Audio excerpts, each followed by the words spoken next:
Nancy Pelosi's power in the House is absolute, so absolute that the first time, check this out, the first time she was Speaker of the House, she changed the rules. Guess what the rules said? Nancy Pelosi is an authoritarian dictator. Well, then we should not vote for her.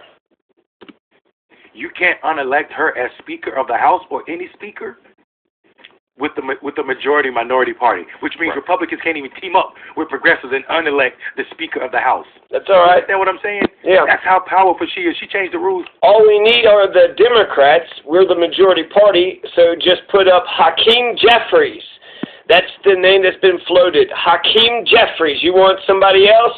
Not Nancy Pelosi? That would be better or good, or maybe he might even be more conservative, but he would have less influence overall. And so, therefore, Hakeem Jeffries.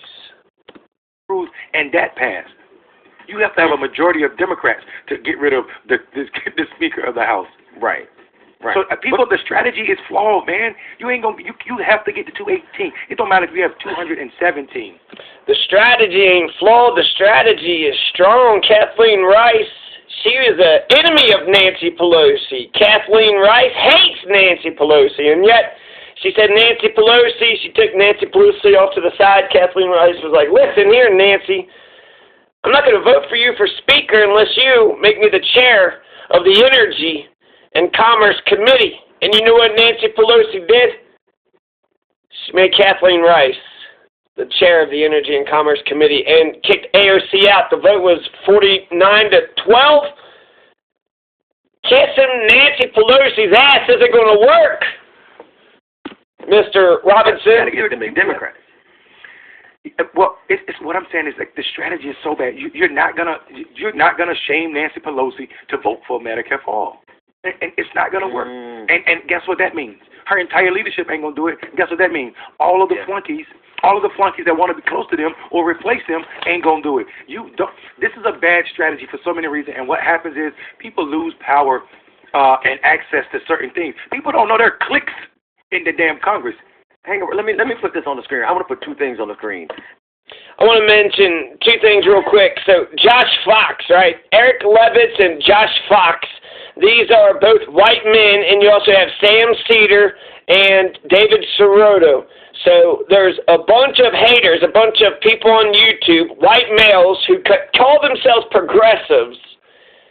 And yet when you look at the U.S. Congress, we don't have any white male progressives whatsoever. We do have the female, that Marie Newman. There was 1 out of the 12 was a white female.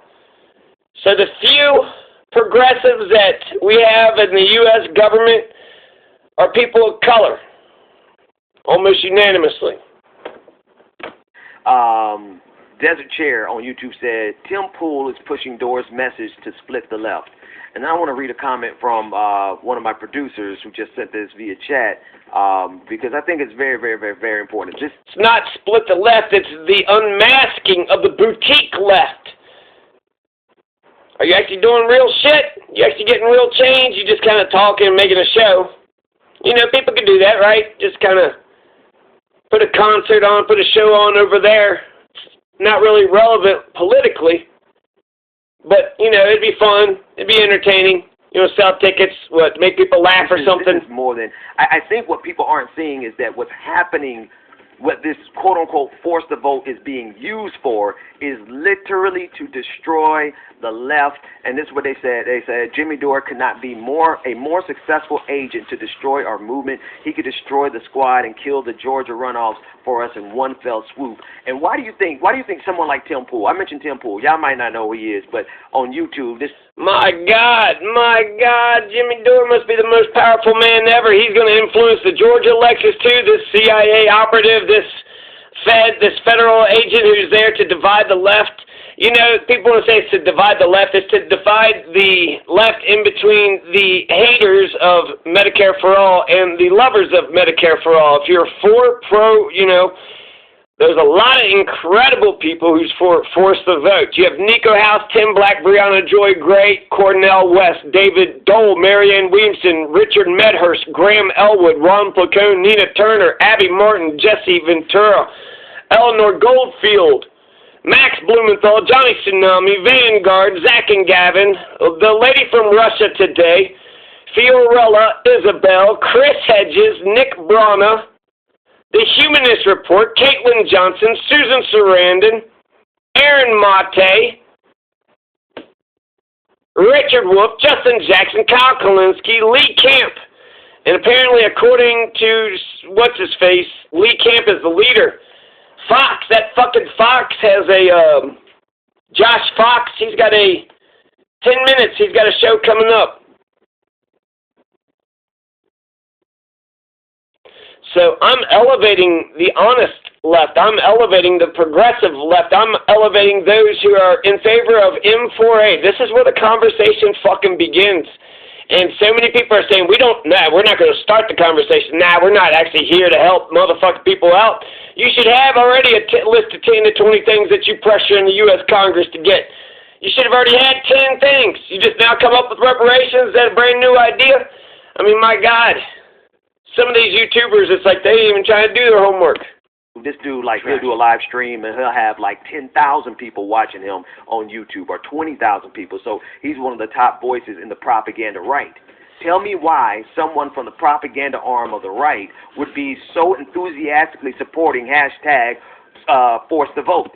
Because he's part of the propaganda right, Ben Dixon. You just admitted that he's part of the propaganda right. You think he could support some fucking great left progressive shit just to make you think that it's fucking terrible? These propaganda, they're liars and deceivers and manipulators. Why would you be like, hey, that propagandist said the same thing. He says he loves your idea. Well, it's like listening to David Duke. Hey, David Duke says he's, why were you listening? That's, okay, maybe he said it, maybe he didn't say it, but my question is, why are you listening to this right-wing propagandist, Ben Dixon? You make a habit of listening to right-wing propagandists? Why? Because they see it as a way to neutralize the squad. And Jimmy Dore is more than happy to do that. Here's why this is a problem worth us talking about every goddamn morning until we get that Griffin son of a mother out the paint, is because the attack... He's the grifter. And you just heard what Ben Dixon, his intent is to get Jimmy Dore out of the paint. It's a basketball reference, meaning out of the game. Meaning he can't make YouTube videos no more, he can't tell jokes, can't go to comedy clubs. Nobody's going to talk to him. He got to get out of the game, out of the whole game, which isn't going to happen. It's just a crazy end goal. Attack on the squad and on their power base is exactly what is needed to kill the progressive movement right now. Because Bernie is gone, fine. He was. You know who's on Ben Dixon's side? Farron Cousins. That should make you think. We want to use that logic. Farron Cousins, that fucking white guy, that white progressive YouTuber, that dirty, gross, white guy YouTuber, you know what I'm talking about. Farron Cousins, he's, whatever, the, something, the Raging Cajun or something, the majority Cajun. Ring of Fire. Okay, so Farron Cousins, the one that does Ring of Fire, he's sitting there saying some shit like, I'd like to be part of that list too. It's like, what in the fuck is going on? Farron Cousins looks like a skinhead. This neo-Nazi, Confederate KKK skinhead white motherfucker is on the side of Ben Dixon. That should give you pause. It should make you wonder. He wasn't the end-all to be-all the progressive movement, but now that Bernie's off the scene, the real question is what is the progressive left going to look like? And you know who doesn't want it to look like the squad? Jimmy Dore. Period. I want it to be multicultural and red, white, blue, black. I just want to win. And I don't see wins. Just not fuchsia. Strategy. So if we're not going to win, we need to get the most out of it. So the way that we win, Mr. Marcus for America, is just like the women's right to vote. In 1915, we put the women's right to vote up there. Just a joke, right? Ha ha, let's see what happens. Nothing happened until 5 years later. But they tried, mobilizing and pushing and shit, 2 years before 1920. 1920 is when women in America could vote for the first time. So 1920, with the 19th Amendment, we got the 19th Amendment, passed in the years of 1918, 1919, 1920. That was when the fighting and the mobilizing and the organizing and all that shit finally, paid off. But there was a 1915 aesthetic performance, art vote. that got the conversation started. That got the ball rolling. So we need both. We need, your protesters. We need your inside people, your outside people. You need your MLKs. You need your LBJs. Because we're not going to know. Yeah. No, I thought you were done because when I finish your thought because I hear the music in the background and well, I've been learning pregnant pauses from Mondale recently, so we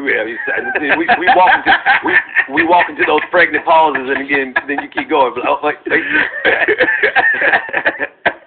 What you got for us, Mr. DJ? So we don't scorch the earth on this Jimmy Dore mess. Bring us out of this with some of your funky freshness. Matt Geist is a kid. Matt Geist is a kid. Matt Geist is a small hand, small hand, small hand, small hand, small footy hand, small footy hand, small footy hand. Wife don't like him, wife don't like him. Wife don't like him, wife don't like him. Rep 1, Rep 1, Rep 1. White people have to stop procrastinating. Get to working on reparation. White people have to stop procrastinating. Get to working on reparation.